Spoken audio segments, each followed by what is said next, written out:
pessoal, tudo bom com vocês? Eu sou o professor Luciano Júnior e nós vamos para mais uma aula para as turmas do 7º ano aqui pelo Educa Recife. Então nós vamos dar continuidade à temática que a gente vem desenvolvendo, né, ao longo dessas últimas semanas. E para nos ajudar na aula de hoje, a gente conta com a presença da professora Vanessa. E aí, professora? E aí, professor Luciano? Olá, turma do 7º ano. Tudo bem com vocês? Bom, estamos novamente aqui para mais uma aula. O professor Luciano passou na câmera.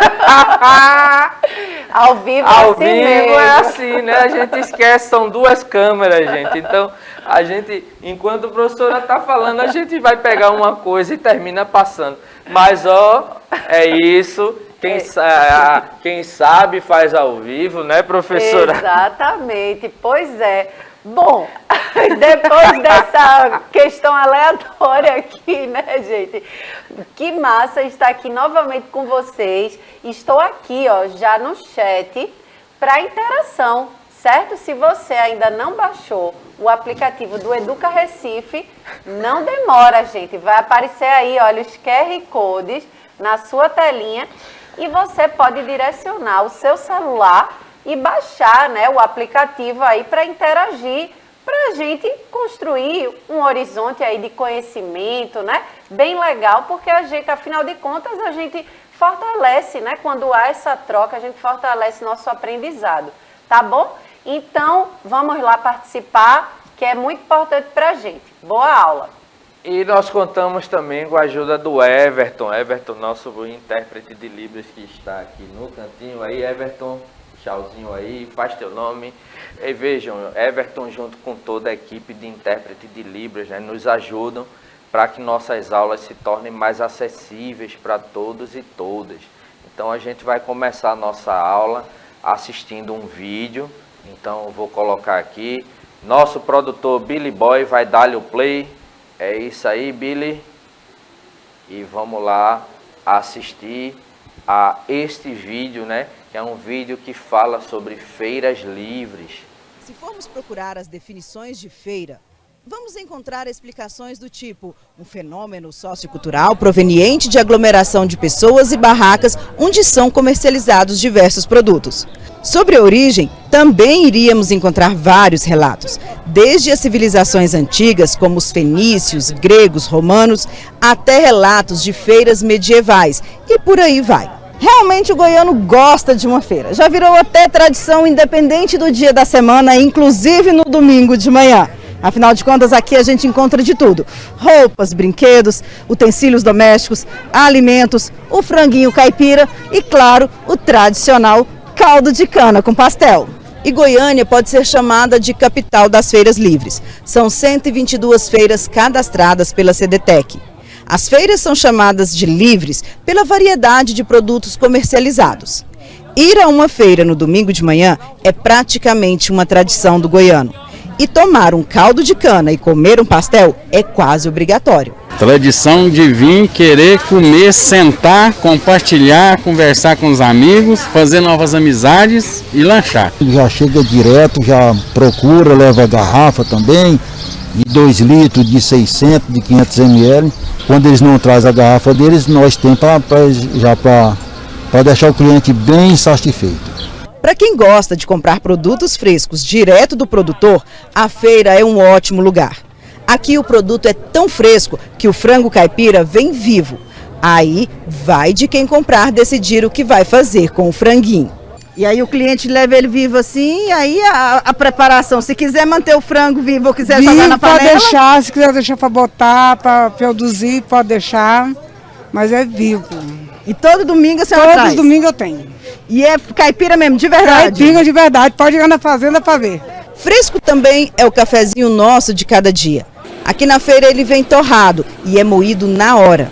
O Charles conta que tem cliente que não abre mão desse tipo de café. Eles vêm mais pela qualidade do café, que geralmente é um pouco mais puro, né? Que nem no caso nós fazemos a compra do café, ele vem em grão cru. leva torra, geralmente é sempre de acordo com o que a gente gosta de fazer. E o brasileiro sempre gosta de um cafezinho mais apuradinho um pouquinho, né? Sempre tem uma feira acontecendo em algum setor da capital. E não importa o que você precisa comprar, é certeza que na feira você vai encontrar. Isso aí, então veja, eu estava olhando aqui, né, a reportagem sobre a Feira Livre, e vocês vão entender por que é que a gente colocou essa reportagem. E eu estava pensando, né, já no cafezinho, o cafezinho moído na hora. E cafezinho moído na hora é bom demais, né, Billy Boy? Billy aí é o nosso produtor, Billy e Dalila, né, nossos produtores aqui, ó. Inclusive Billy já estava mostrando ali a caneca de café ali, ó, um desenho bem legal do Homer Simpson ali. E aí, ó, nosso produtor Billy Boy já no cafezinho dele. E eu, daqui a pouco, eu vou tomar o meu também. Quando acabar a nossa aula, eu vou sair para tomar o meu cafezinho do dia. Professor, um cafezinho, né? Cafezinho é bom Aí, demais. a professora já aqui, com dela ali, o ó. meu Com também, dela ali no cantinho. Sempre muito bem acompanhada do meu café. E a gente, professor, né? A gente é movido, né? Muitas vezes a café, né? O café, ele ajuda a dar energia, né? Aproveitando, né? Não sei se vocês sabem, mas o café, ele foi descoberto, né, no território africano, acredita-se na região da Etiópia, né? Então, um monge, ele estava passeando ali com as suas cabrinhas e ele percebeu, né, que quando as cabrinhas, né, elas comeram um frutinho avermelhado, né, que foi encontrado, e depois de um tempo, né, que comeram aqueles frutinhos, começaram a saltar mais, a ficar mais alegre, mais animado. Aí ele resolveu levar aquela frutinha, torrar ela e fazer, né, uma bebida. E descobriu essa bebida, né, que é tão importante para muitos locais, né, do mundo. Lembrando, né, o Brasil, por exemplo, ele é um grande produtor de café. Aqui no estado de Pernambuco, né, a gente tem um município, né, que é um grande produtor de café. A gente tem municípios, na realidade, aqui, né, no estado de Pernambuco, que são grandes produtores de café. E o café nosso aqui, do nosso estado, ele é exportado, né, para todo mundo, né, para todo mundo. E nesse sentido, né, já está dando até vontade de tomar o café com você, né? Mas vamos para a aula. Então, o que é que nos aponta o vídeo? O vídeo, além de falar do café e do caldo de cana, e eu reparei no vídeo, não sei se vocês repararam, tem um pessoal, né, que gosta tanto de caldo de cana que já leva lá o litrão, né, de 2 litros ali, né, a garrafona lá de 2 litros, para levar caldo de cana para casa, né? Então, caldo de cana com pastel, né, pastelzinho de feira, frito na hora. Eita, coisa boa. Então, o vídeo, ele fala, né, das feiras, né? Por que que a gente colocou esse vídeo, né? Porque a gente está falando aqui, ó, da Idade Média. Então a gente vai começar a falar de alguns episódios que aconteceram no período da Baixa Idade Média, e vocês vão entender por que que a gente falou das feiras, né? Porque, já dando spoiler, é porque essas feiras, elas surgem aí durante esse período medieval. Essas feiras livres, né, elas vão ter uma origem aí durante a Idade Média. E não sei se vocês repararam, mas a repórter fala disso no vídeo, né, professora? Sim. Ela fala dessa questão de que as feiras que vêm desde a Idade Média, períodos bem mais longínquos, e chegaram até hoje, né? Lá perto de casa mesmo, lá onde eu moro, no meu bairro, né, no bairro da Várzea, a gente tem feiras, né, que elas não, hoje não feiras, né, como essa que a gente observou, feiras, né, voltadas para vários produtos, né, desde produtos de vestimenta a comida, né, mas a gente tem a chamada Feira da Sulanca, né, que ela, todo sábado ela tá lá, o pessoal vem, os vendedores, eles armam as barracas, né, e vendem os seus produtos. E essa tradição da venda, né, nas feiras, ela vem desde a Idade Média. E a gente vai tentar entender isso hoje. Então, veja, o que é que nós chamamos de Baixa Idade Média? A gente estudou a Alta Idade Média, né, o período, né, de formação ali do feudalismo. A Baixa Idade Média, né, seria o período aí, ó, que vai mostrar já esse processo de decadência do período feudal, as cruzadas, outros episódios, né? Então ela se estende do século XI ao século XV. A Alta Idade Média, a gente viu, ela vai do século V ao século X. E a Baixa Idade Média aí do século XI ao século XV. E o que é que aconteceu nesse período? A gente vai ter aí o processo de decadência do regime, né, feudal, do sistema feudal, e a estruturação do modo de produção capitalista. É o modo de produção que vigora hoje em nossa sociedade. Modo de produção onde as relações de troca estão associadas à troca, né, do seu serviço pela moeda, ou de um produto fruto do seu serviço pela moeda. Então a gente tem essa relação, né? Essa relação de troca, né? Lógico que a gente fala disso, né, de forma mais simples, né, porque o sistema capitalista ele envolve outras questões, como o sistema bancário, sistema financeiro, né, sistema industrial. Então a gente tem esse processo, mas ele começa a se formar aqui, ó, na transição da Baixa Idade Média para a Era Moderna. Então a gente tem isso daí. Outra coisa que a gente vai observar nesse período, professora Vanessa, aqui, ó, algumas transformações básicas, né, que vão acontecer. A gente falou nas últimas aulas que o sistema feudal era um sistema baseado na agricultura de subsistência, ou seja, agricultura para consumo do feudo. Mas aqui a gente vai ter algumas transformações. Essa, por exemplo, a questão da autossuficiência passando para a economia de mercado, com a reintrodução, né, do comércio, com o desenvolvimento das feiras. Essas feiras mais na frente vão contribuir para o desenvolvimento de uma classe social nova, que é a burguesia. Eu coloquei aqui, ó, um novo grupo social surgindo, a burguesia, ali a partir do século XII, né? Então a gente vai tentar entender isso também a partir da nossa aula de hoje. E a formação das monarquias nacionais, né? Quando a gente vai ter uma aliança, né, entre essa nova classe, a burguesia, e alguns reis de determinados territórios, né, contribuindo aí para um fortalecimento maior, não somente desses monarcas, mas também dos territórios que eles administravam, que eles governavam, né?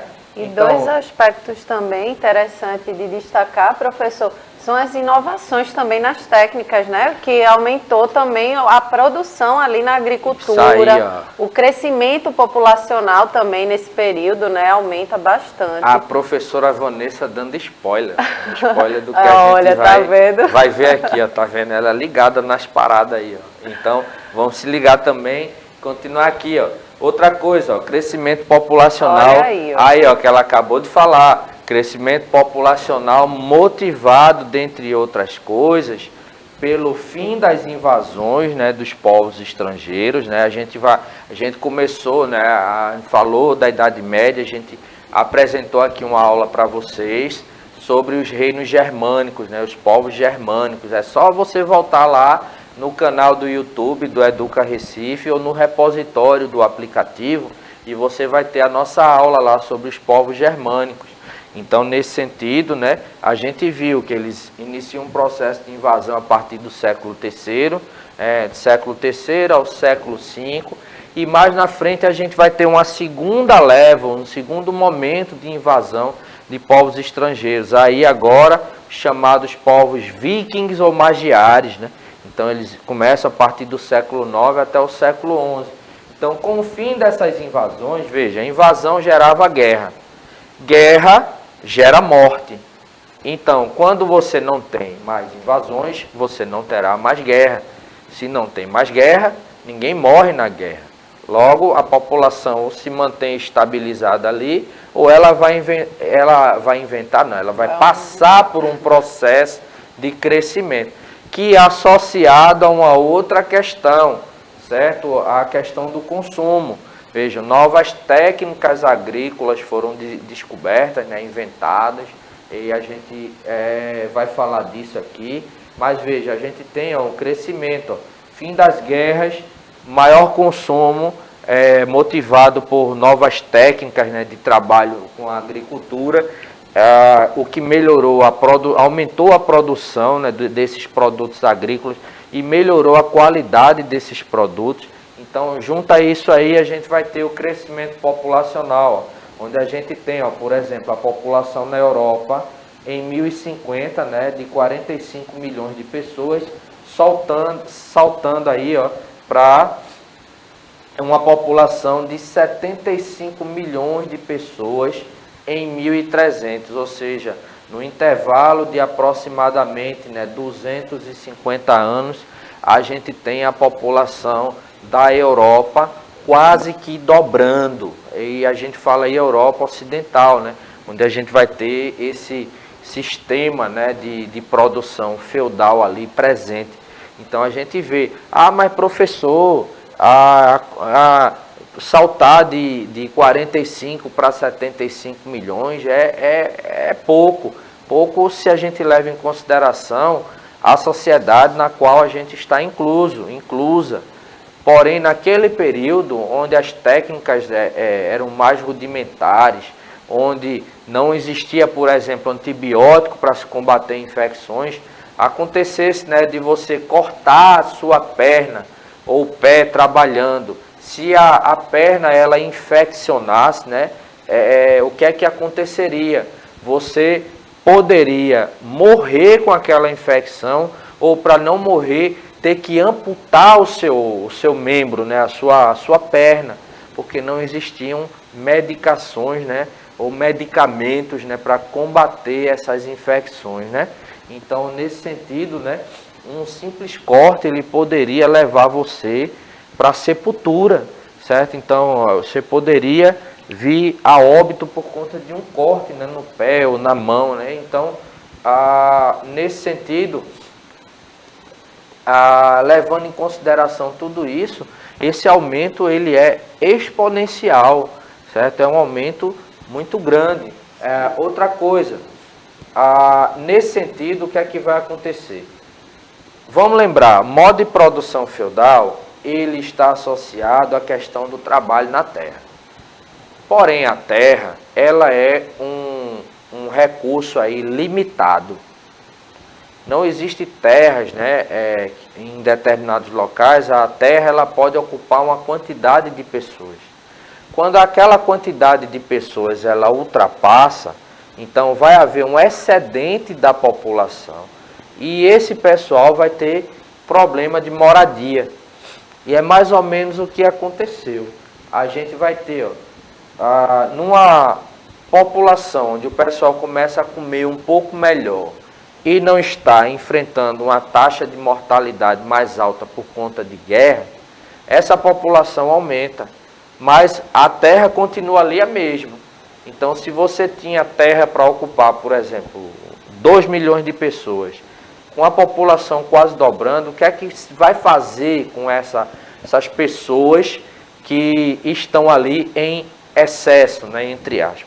Então, isso vai gerar conflitos, ok? Então, vejam, esse excedente populacional ele vai ser expulso ali dos feudos e eles vão começar a retomar algumas cidades.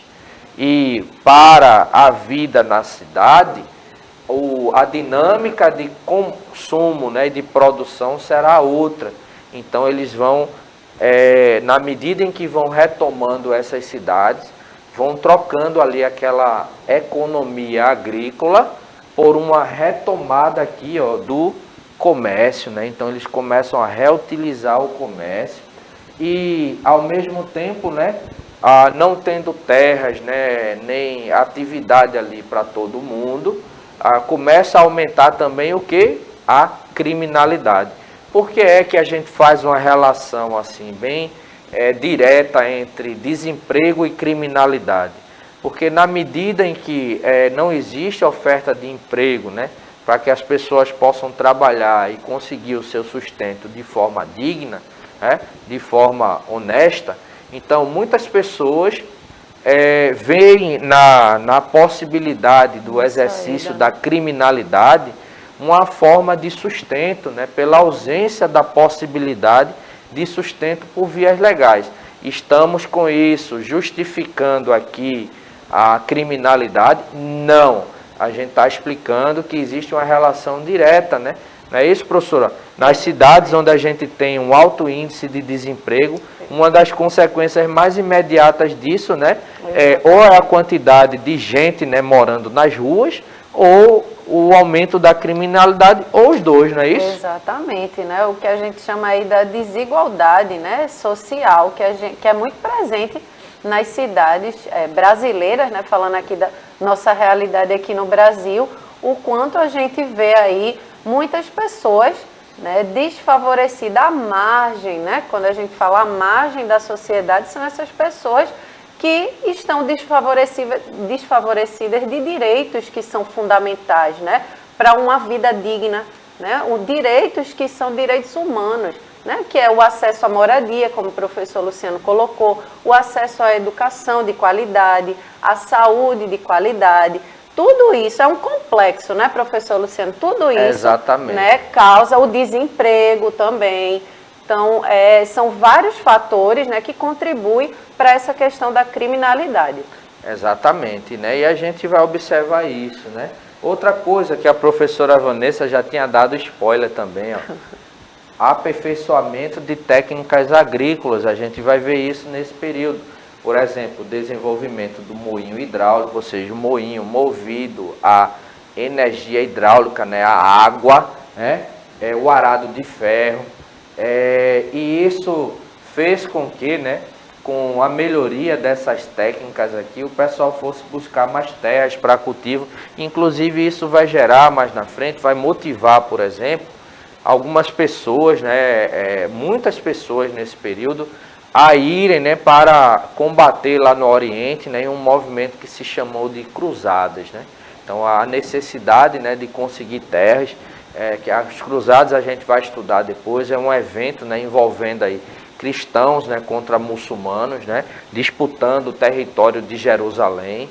Então a gente vai ver, né, que muitos desses europeus, né, que não tinham acesso à terra, né, eles viam na possibilidade dessas cruzadas, né, dessas guerras, né, vencendo a guerra, eles teriam condições de possuir terras, certo? E serem incluídos, né, nessa economia feudal, digamos assim. Diga lá, professora. É interessante que boa parte dos conflitos, assim, para não ser muito geral, né, assim, mas grande parte desses conflitos e guerras vem de questão territorial, né?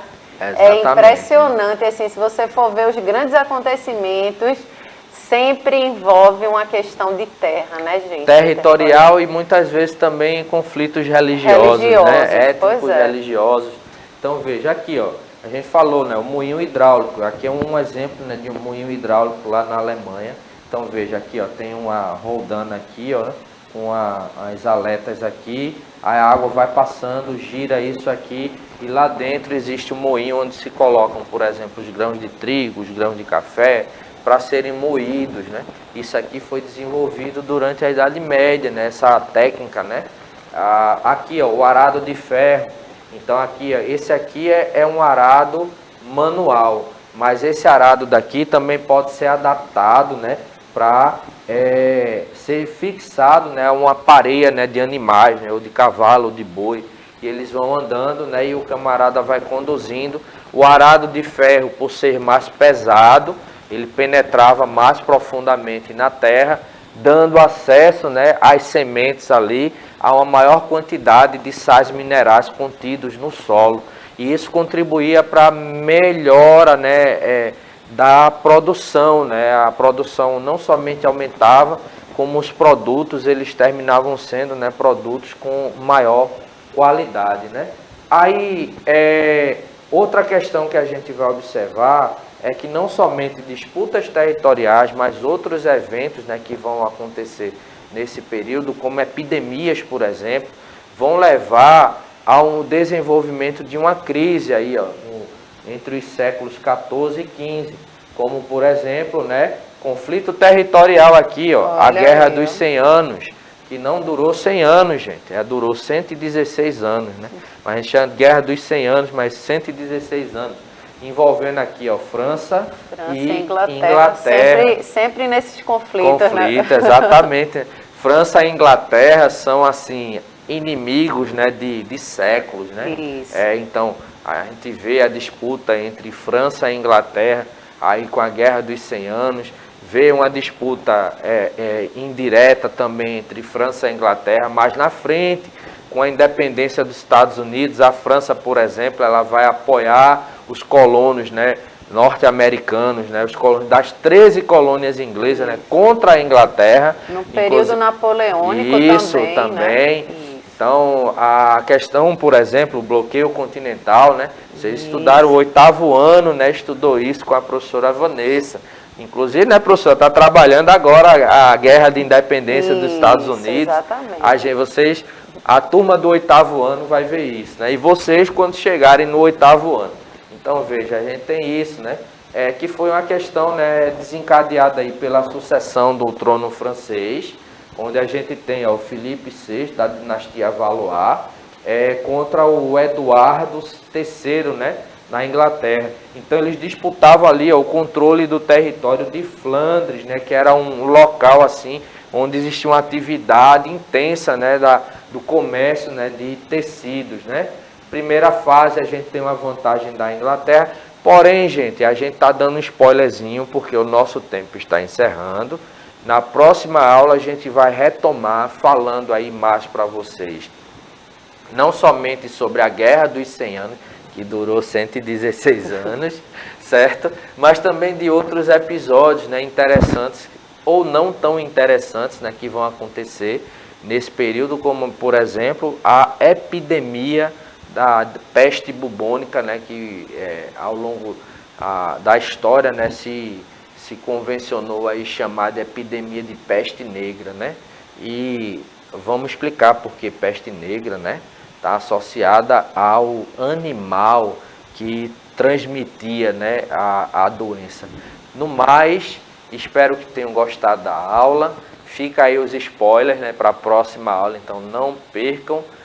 Na próxima sexta, nesse mesmo horário, nesse mesmo bate-canal. E agora nós nos despedimos do Everton, muito obrigado pela participação, e da professora Vanessa, que nos ajudou abrilhantando a aula aqui. Show, aula top. Beijo, gente, e até a próxima aula. Tchau, tchau. É isso, gente. Tchau, tchau. E nós fomos.